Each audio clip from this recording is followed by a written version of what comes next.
오늘 말씀의 제목은요, 제자라는 주제를 가지고 하려고 합니다. 제가 닮아가다라고 소주제를 잡았는데, 닮아가다가 아니라 택하심, 선택받다 라는 걸로 한번 정해볼게요. 말씀을 함께 읽어보겠습니다. 보면은 그 주보에 말씀이 있을 거예요. 같이 읽겠습니다. 시작. 야곱아, 너를 창조하신 여호와께서 지금 말씀하시느니라. 이스라엘아, 너를 지으신 이가 말씀하시느니라. 너는 두려워하지 말라. 내가 너를 구속하였고 내가 너를 지명하여 불렀나니 너는 내 것이다. 아멘.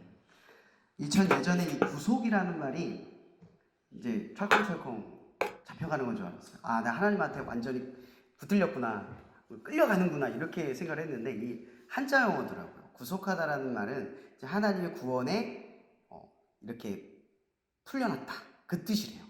그러니까 하나님의 구원 안에 들어갔다라는 의미도 되겠죠. 그게 구속받다라는 의미입니다. 제가 믿음이 없을 때는 이거를 그렇게 받아들였어요. 여담이지만 잠깐 여러분들의 마음을 풀려고 조금 가벼운 이야기를 던졌습니다.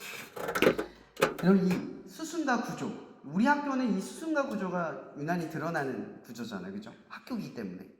요즘은 스승님의 교권이 많이 무너지기도 했지만, 또 학생들의 인권이 많이 나아지긴 했지만, 이 스승과 제자라는 것이 뭘까? 이 사제간의 관계라는 게 뭘까? 이런 목사들도 자녀를 기르다 보면 자녀들을 목사 아들답게, 딸답게 기르기가 참 어렵습니다. 이게 자기 아이를 자기가 기른다는 건 어려워요. 예를 들어 내가 아무리 아이들에 대한 전문가 혹은 학교에서 선생님이라 할지라도 자기 아이를 스스로 기르는 건 참 어렵습니다. 그러나 부모의 역량이 아이들에게 닿는 건 가장 비중이 큽니다. 근데 중요한 건 부모는 아이들을 가르칠 때 삶으로 가르쳐지지만, 그 친밀한 관계 속에서 가르치지만, 교육으로 가르치는 건 나와 다른 타인, 이 스승이라는 존재입니다. 그래서 우리는 제3자를 통해서 지식과 어떤 정보와 삶의 방향성을 배우게 되죠. 이걸 우리는 스승이라고 보통 이야기를 하는 거죠. 이 스승과 제자의 관계는 그렇게 맺어집니다. 우리 과거의 전통에 의해서 우리나라에서는 뭐라고 하죠? 선생님을 예전에 군사불체도 있지만 회초리를 들고 있는 훈장님이라고 하죠. 훈장님이 아이들을 가르칠 때 지식만 가르치지 않았죠. 과거의 스승님들은 아이들의 인격과 인품, 삶의 여러 가지의 가르침. 여러분, 우리가 더 알아야 될 건요, 훈장님은 실제로 아이들만 가르친 게 아니에요. 그 당시 이 동네에 있는 삶의 대소사의 문제들까지도 논의받을 수 있는 존재였어요.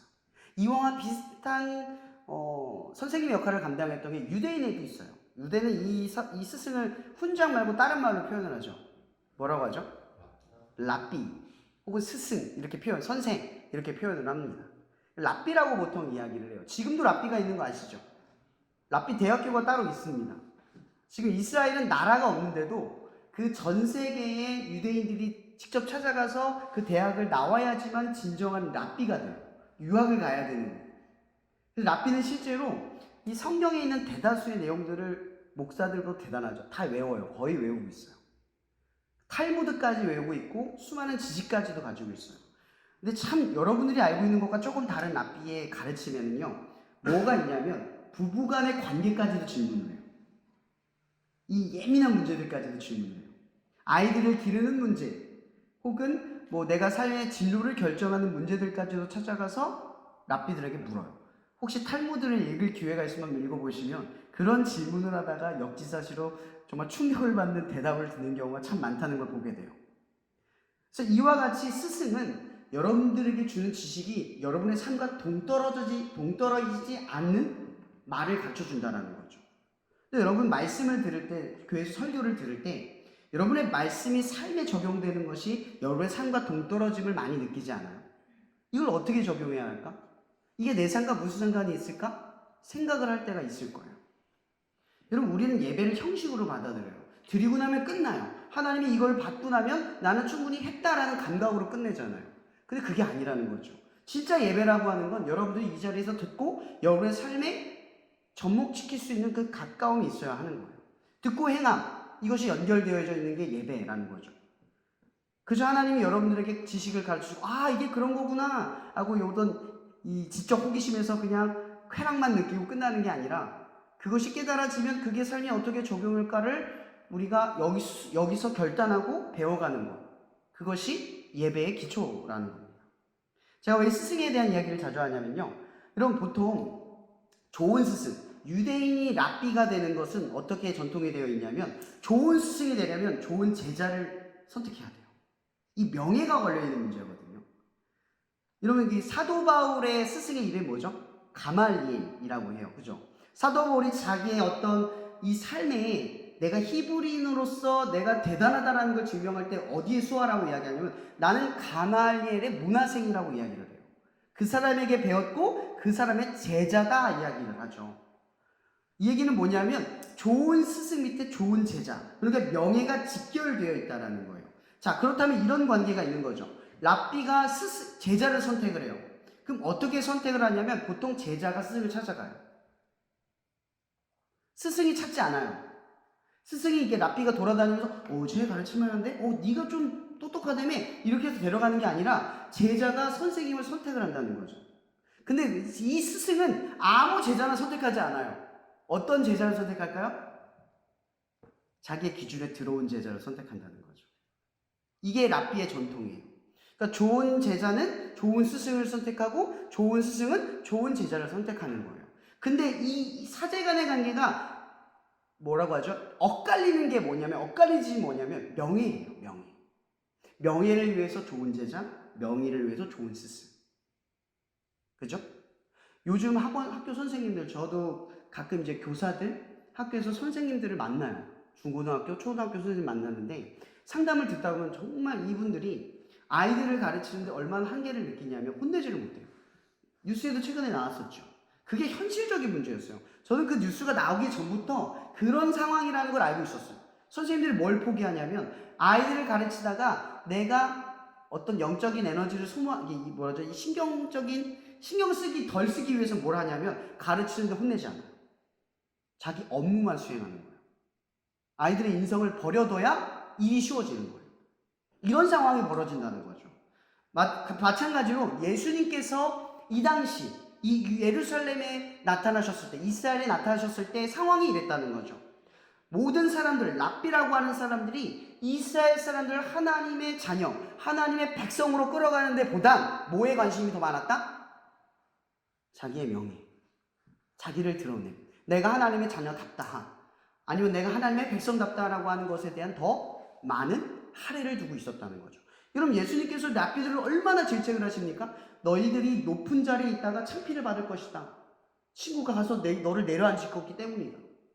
뭐라고 얘기해요? 너희들은 기도할 때 어떻게 한대요? 바리새인 기도를 알칠 거예요. 그죠? 난 다 했습니다 하나님. 하나님 난 영광 받을 줄 믿습니다. 이렇게 기도해요. 뻔뻔하게. 죄가 하나도 없어요.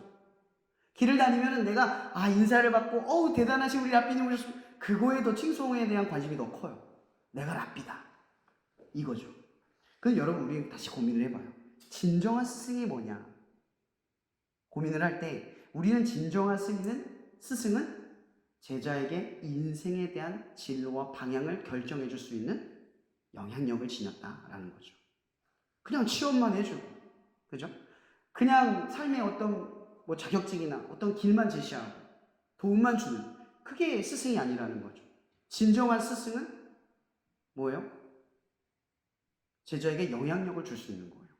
근데 그게 졸업하면 끝나는 게 아니라 평생을 지속하는 거죠.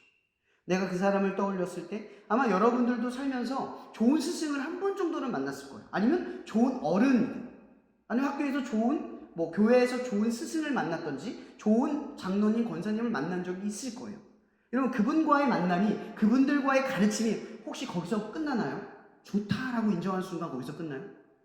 그 메모리는 여러분의 삶에 계속해서 영향을 주게 돼 있어요. 이게 스승과 제자라는 거죠. 그럼 제가 앞서서 이 유대인의 랍비의 전승에 대해서 이야기를 했어요.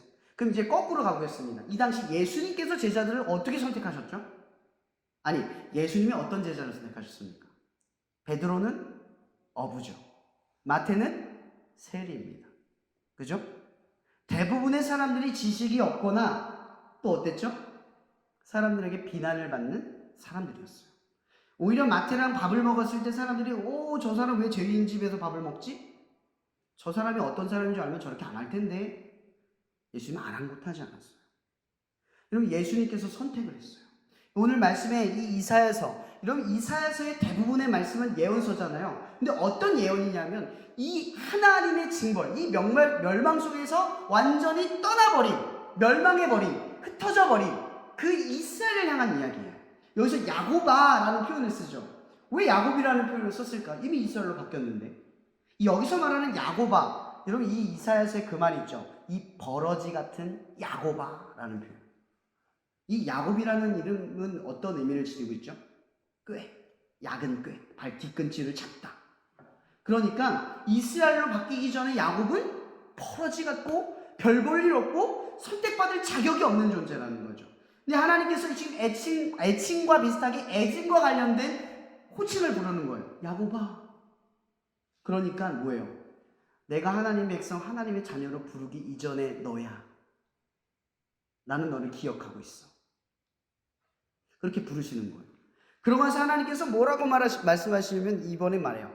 창조하신 여호와께서 지금 말씀하신다. 내가 지금 말하고 있어. 이 세상을 지은 내가.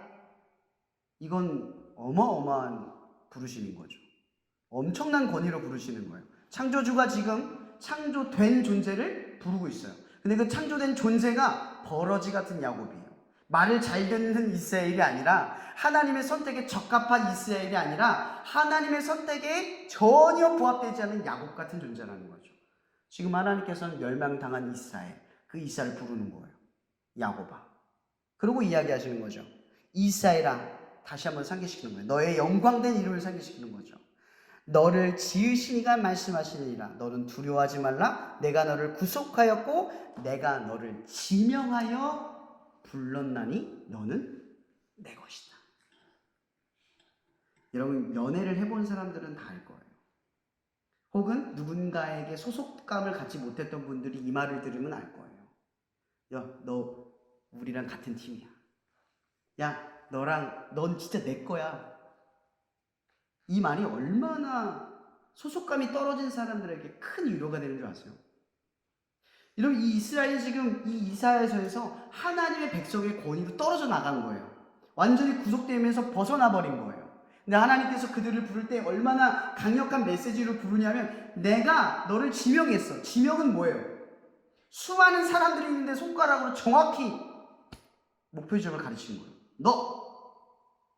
이런 지나가다가 어떤 연예인이 여러분들이 손을 들고 저 사인해주세요 했는데 그 사람을 딱 지목해서 오세요 이분. 그러면 얼마나 영광스럽겠어요.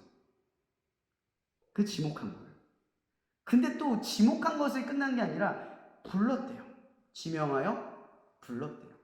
여러분 이 말씀을 들으면 어떤 분이 생각나세요? 마태야 나를 따르라. 베드로야 넌 나를 따르라. 빌립아 나를 따르라. 여러분의 이름을 놓고 보세요. 누구야? 나를 따르라. 여러분을 따르라 하실 때 우리가 거꾸로 봅시다. 우리는 좋은 제자입니까? 선택받을 만한 어떤 자격과 조건이 주어졌나요? 아무것도 없어요. 하나님의 선택이 여러분을 부를 때 여러분들의 가능성이나 여러분이 가지고 있는 현실적인 조건으로 부른다는 게 아니라 부른다는 거죠. 근데 그의 부르심에는 우리의 어떤 역량이나 실력이 첨가되지 않아요. 여기서 중요한 건 뭐냐면 하나님이 우리를 불렀다라고 하는 거죠. 여러분 재물이 많은 청년이 왜 예수님을 떠났습니까? 재물이 많은 청년은 말해요. 내가 다 지켰습니다. 나는 성공했습니다. 나는 인정받습니다. 그렇게 쭉 예수님 앞에 나열을 해요. 여러분 예수님께서 이런 말을 하죠. 너는 네가 가진 걸 가난한 자에 주고 나를 따르라. 이러면 이 근심이 많았던 재물이 많은 청년은 이것 때문에 떠났어요. 예수님을 따르는 게 어려웠을까요? 가난한 자에게 내 거 다 주고 떠나는 게 어려웠을까요?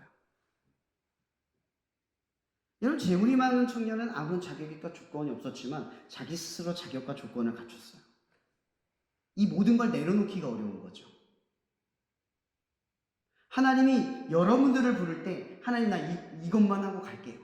하나님 요것만 조금만 하고 순종할게요. 요것만 좀 지나면 할게요. 이런 그런 이들의 마음을 가진 사람들에게 예수님 말하죠. 장례에 대한 이야기 기억나실 거예요.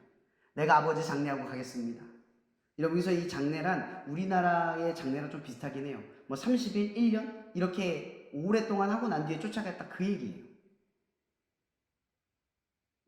순종이 곧바로 일어나지 않아요. 왜? 내가 가진 것들, 내가 소유한 것들, 내가 가진 자격과 이런 어떤 논리들이 있는 거예요. 그런 것들이 방해물이 되는 거죠. 여러분, 저도 가끔 그런 고민을 해요. 사역을 하고 있지만 저는 일반적인 사역을 하고 있지 않아요.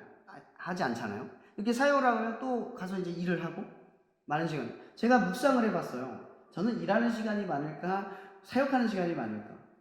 생각해 보니까 저는 많은 시간 일을 하고 아주 적은 시간을 사역을 해요. 근데 거꾸로 어떤지 아세요? 많은 시간을 사역을 생각하고 많은 시간을 일에 대해 생각을 해요. 머리는 여기 와 있는데 몸은 저기가 있는 거죠. 이런 생활을 계속 패턴을 갖게 돼요. 그래서 제가 한 가지 의문이 들었어요. 근데 나는 뭘 하고 있는 거지? 나는 하나님의 일을 하고 있는 걸까? 내가 하나님의 일을 해낼 수 있는 건가? 이렇게 하면 하나님의 일을 할 수 있나? 라는 의심이 지금까지 지속이 되고 있어요. 얼마 전에 제 제자가 그런 질문을 합니다. 이제 대학원 3학년이 됐는데 신학대학원을 진학하는 문제를 가지고 고민을 하는 거예요. 목사님, 제가 목사님을 도와 이 사역을 계속하는 게 맞을까요? 너무 두렵고 떨려요. 뭘 선택해야 될까요? 뭘 해야 될까요? 제가 그 친구한테 해줄 수 있는 얘기는 딱 하나였어요. 너 얼마나 절박하게 하나님 앞에 기도했니? 이런 신앙은 너무나 단순해요. 저라고 제가 안에 있는 어떤 가능성이나 현실적인 조건들이 내가 이 사역을 잘할 수 있을 거라는 확신 속에 나아갔을까요? 아니요. 저는 제 안에서 만약 가능성을 찾았다면 이 사역을 지속할 수 없었을 거예요. 제가 바라본 건 오직 하나님이었어요. 하나님을 바라보고 가는 거죠.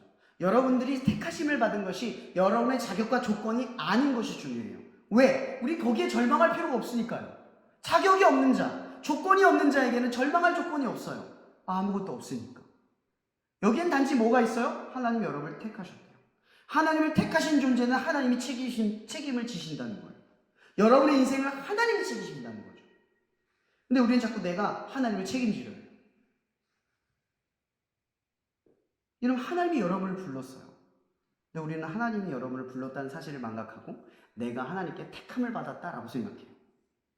이러면 혹시 얼마 전에 축구 보셨나요? 한일전? 재밌게 보셨죠? 저는 못 봤지만 아주 멀리서 재밌게 응원했습니다. 통쾌하게 이겼더라고요. 저는 박지성 시대 때입니다. 2002 월드컵. 더 전대도 있겠지만 2002 월드컵을 겪어본 저로서는 이 박지성이라는 존재가 굉장히 마음에 크게 남아요. 축구선수 하면 전 박지성입니다. 사실 손흥민이 아니에요. 세대가 달라요. 제가 왜 이야기를 하냐면 여러분 박지성을 선택한 히딩크 감독 아시나요? 여러분 처음에 박지성 감독이 여러분 모르죠? 박지성이 뽑혔을 때 그 사람은 축구를 잘하는 사람으로 명망이 있었던 사람이 아니었어요. 오히려 국가대표로 뽑혔을 때 사람들이 쟤 왜 뽑았냐? 쟤 나가라. 쟤 왜 뽑았냐? 마지막 평가전에 이르기까지 실력을 발휘하지도 못했어요. 사람들의 의구심은 계속 커졌어요. 이 박지성 계속 혼란스러웠겠죠. 근데 이 박지성도요, 우여곡절이 있었던 게 뭐냐면 축구를 하려고 했는데 우리나라에서 뽑아주질 않는 거예요. 그래서 정말 안 뽑혀가지고 일본에 있는 J리그에 간신히 입단을 해서 거기에 있다가 실력이 발견돼서 히딩크 감독이 선택을 한 건데 근데 그걸 사람들은 몰랐지만 히딩크는 발견을 한 거예요. 이런 거 알고 있죠? 이 박지성이 월드컵에 진짜 나가서 실력 발휘를 해요. 저 몇 번의 경기에 계속 기적과 같은 골과 기회들 계속 그래서 우리나라 한국 축구를 계속 빛내줬잖아요. 거의 길을 만들어준 사람이에요.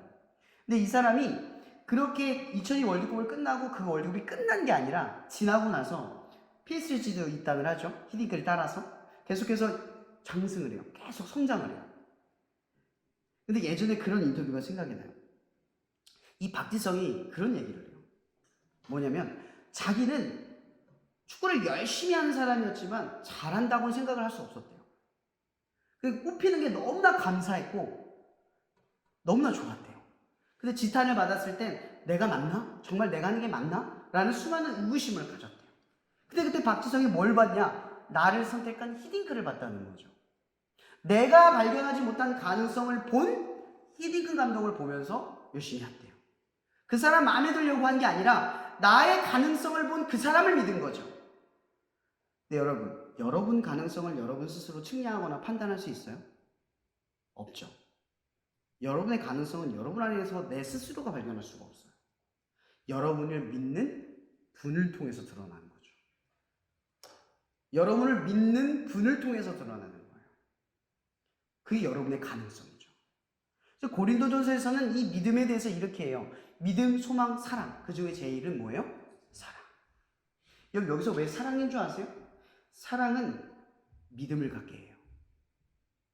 여러분, 연인들 혹은 부모와 자식 간에도요, 사랑을 하면요, 허물을 덮어줘요. 왜죠? 신뢰가 깨져도 그걸 덮고 다시 시작해요. 왜죠? 사랑하니까. 그래서 사랑하면요, 주변에서 내 사랑하는 사람이 험담을 당하면 그 험담을 믿지 않아요. 왜? 사랑하는 사람은 한 번 더 믿게 되는 거예요. 주변 사람을 믿지 않아요. 내가 그 사람을 사랑하는 것 때문에 그 사람의 허물을 덮어버려요. 그래서 사랑은 뭐예요? 가능성. 이거예요. 여러분, 예수님께서 제자를 불렀어요. 제자들을 부를 때 이 제자들의 상태를 한번 봅시다. 어부와 세리, 허물과 지식과 학식도 없어요. 스승의 명예를 드러낼 수 있는 아무런 조건도 없어요. 그런 사람을 불렀어요. 근데 그 제자들은 어땠죠?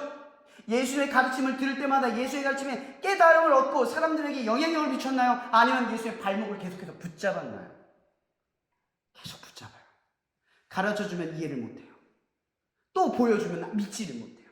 수없이 질책받은 게 뭐예요? 믿음이 적은 자들아. 심지어 예수님께서 3번의 죽음을 언도하셨을 때 베드로는 뭐라고 말하죠? 주님, 이런 일을 결단코 일어날 수 없습니다 하면서 막아요. 예수님께 뭐 어떤 질책을 받죠? 사단아 물러가라. 와, 이거 센 말이에요. 그렇게 똑똑한 열심당이었던 가룟유다. 가룟유다가 얼마나 똑똑하면 회개를 맡았어요. 그 가룟유다가 예수를 팝니다. 근데 예수님은 그걸 알아요. 이 그릇에 손을 넣는 자가 바로 그입니다. 차라리 나지 않았으면 좋았을 뻔했다. 여러분, 이게 뭘 얘기한 줄 아세요? 유다가 예수를 팔 걸 알면서도 데리고 다니셨다는 거예요. 베드로가 3번 부인하고 날 욕할 걸 알면서도 데리고 다니셨다는 거예요. 여러분, 예수님께서 제자들 선택한 조건들을 보세요. 그럴 줄 알았다는 거죠. 여러분들이 하나님이 택하심을 받았어요. 자격과 조건이 없다는 건 자유를 줘요. 왠 줄 아세요? 여러분들이 하나님을 떠날 수도 있어요. 말씀에 순종 안 할 수도 있어요. 죄를 지을 수도 있어요. 근데 하나님은 알았다예요. 내가 알았지만 너를 선택했다예요. 이런 노아의 홍수가 일어난 뒤에 노아가 번제를 하나님께 드립니다. 아시죠? 그 번제를 드릴 때 무지개가 나타나면서 하나님께서 말씀하세요.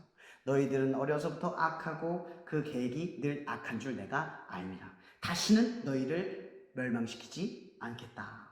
약속해요. 이 약속의 이야기가 어떤 스토리인 줄 아시겠죠? 너희들은 악해.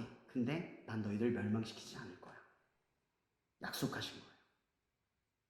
이미 여러분들의 연약함과 죄악성과 부족함을 다 알고 있어요. 근데 하나님이 여러분을 택했다는 건 여러분들의 그러한 부족한 모습들에도 불구하고 여러분을 선택했다는 것이 아니라 여러분들의 그것과 상관이 없다는 이야기입니다. 이게 중요한 거예요. 택하심. 여러분, 제가 여러분들에게 이야기하고 싶은 것, 바로 이걸 얘기하고 싶은 거예요. 제자가 됐다라는 게 뭡니까? 하나님이 나를 택했다라는 걸 바라보는 거예요. 뭘 바라본다고요? 하나님이 나를 택했다. 내가 선택을 받았다가 아니라 하나님이 나를 선택했다예요. 그러니 여러분의 가능성 따윈 버리세요. 여러분의 연약함 따윈 버리세요. 죄와 허물이 조금 있는 것 따윈 버리세요. 하나님이 여러분을 선택했습니다. 여러분, 제자들이 예수님을 쫓아가면서 한 일은 딱 하나밖에 없는 거예요. 뭐예요? 따라갔다. 뭐라고요? 따라간다. 여러분들이 하나님을 위해 살 수 있는 유일한 일이 뭐라고요? 따라간다. 멀리 거리가 생기고 좁혀져도 계속 따라간다 해요. 우리가 할 수 있는 일이 이거예요. 전 최근에 제 삶을 묵상하면서 그런 생각이 좀 많이 들었어요. 언제부턴가 저에게 경험과 커리어가 쌓이기 시작했어요. 그리고 그 커리어와 경험을 통해서 나의 가능성을 견주기 시작했어요. 그러자 곧 뭐가 찾아왔는지 아세요? 절망과 낙심이 찾아왔어요. 제가 바라본 건 보잘것없는 제가 가지고 있는 경험과 커리어였거든요. 근데 여전히 이 길을 걷고 있는 유일한 나의 시선은 하나님을 바라보는 것 뿐이라는 겁니다. 끝으로 이 말씀을 보고 마치려고 합니다. 그럼 베드로가 무리를 걸어오는 예수를 보고 이야기합니다. 주여, 나도 무리를 걷게 하옵소서. 얼마나 오두방정입니까? 근데 한번 생각해 봅시다. 베드로가 무리에 오르자마자 예수님을 손잡고 최초로 무리를 걷는 인간이 됩니다. 최초로요. 이런 무리를 걸어보셨습니까? 이런 베드로는 실력 빠졌을지언정 무리로 걸어본 유일한 존재예요. 근데 베드로가 파도를 보자마자 훅 빠져버립니다. 근데 성경이 자세히 보면요, 훅 빠진다고 설명되지 않고요, 서서히 빠졌다 이렇게 나와요. 물에 점점점 잠겼다는 거죠. 이 베드로가 뭐라고 이야기합니까? 주여! 이렇게 외쳐요. 주님이 베드로가 빠지기도 전에 손을 내밀고 그를 건져 올리십니다. 여러분, 신앙의 길이 이런 길이라는 거죠. 우리는 예수님을 보고 우리를 걷는 하나님의 역사 속에 살아가요. 근데 쉽게 빠지고 빠져요. 하지만 기억하세요. 예수님의 손을 잡은 건 빠졌기 때문입니다. 여러분이 따르기 때문에 예수님의 손을 경험할 수 있고, 예수님의 사랑을 경험할 수 있고, 여러분을 향한 하나님의 계획을 실현하는 것을 경험할 수 있습니다. 이런 믿음으로 도전하지 않는 사람들, 예수님을 내가 나는 못해요 이게 아니라, 하나님 나는 없지만, 나는 안 되지만 따라 보겠습니다. 그런 사람들이 예수의 손을 잡습니다. 여러분, 이 캠퍼스를 살아가면서 여러분은 못할 겁니다. 저도 못할 거예요. 저도 늘 할 수 없어요. 근데 얘가 할 수 있는 유일한 마음은 하나님을 그 순간에도 집중하고 보는 겁니다. 하나님이 하시겠지. 하나님 하시겠지. 여러분도 저 베드로와처럼 무리를 걷는 하나님의 기적을 경험하길 바랍니다. 그리고 도전 속에서 여러분의 현실적인 가능성을 믿고 나아가는 것이 아니라 하나님을 보는 그 가능성에서 하나님의 기적을 경험하고 반드시 예수의 손을 붙드는 경험이 있는 신앙의 삶이 되기를 예수의 이름으로 축복합니다. 기도하고 마치겠습니다. 사랑해 주님 감사합니다. 오늘도 이렇게 우리가 예배를 드릴 수 있어서 너무 감사합니다. 기나긴 연휴를 마치고 나서 우리의 믿음과 우리의 삶의 패턴들이 무너질 수도 있고 다시 우리의 안정적인 마음 가운데 흐트러질 수도 있습니다. 그리고 곧 시험 기간에 그 어려운 시기를 보낼 때 우리는 삶의 어려움만 바라보느라 하나님 보지 않고 삶의 역량들을, 나의 부족함을 바라보느라 절망과 낙심 가운데에서 하나님을 보지 못하는 그런 하나님의 자녀다운 모습을 잃어버릴 수 있습니다. 그러나 오늘 말씀처럼 우리 여기 모인 우리가 이 캠퍼스를 살아갈 때 이 말을 기억하게 도와주시옵소서. 야곱아, 나를 지명하여 부르러서 나를 내 것이라 말씀하신, 나를 택하신 예수의 선택을 바라보며 우리가 한 걸음 한 걸음 나아가기를 주저하지 않게 도와주시옵소서. 오늘 예배를 드린 것에 너무나 감사하며 살아계신 예수님의 이름으로 기도합나이다. 네, 봉헌 기도 드리겠습니다.